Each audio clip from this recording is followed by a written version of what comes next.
I'm excited to be sharing my thoughts on this cutting board, and I absolutely love it. It is double-sided, dual purpose, and what I do love about it is, yes, it is double-sided. So you got this side for your veggies, your breads, and then this side is for your meat, so it definitely does avoid cross-contamination. And what I do love about this is if you're cutting, for example, like a tomato, it has the edges here where the juices will not fall through. So I love that. It creates a non-mess free counter, and it does have the silicone here around it, which helps keeps it in place.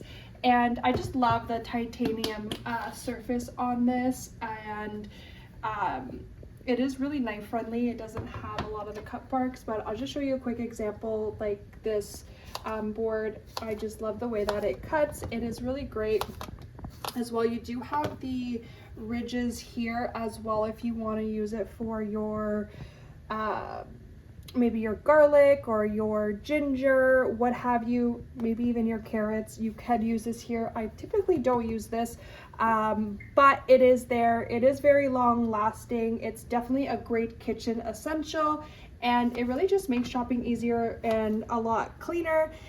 And if you are looking for something that's modern, I highly recommend this. It is quite easy to clean and wash, and it does hold up. So I highly recommend this to have in your kitchen essentials. So go ahead, and this is definitely a win in our house.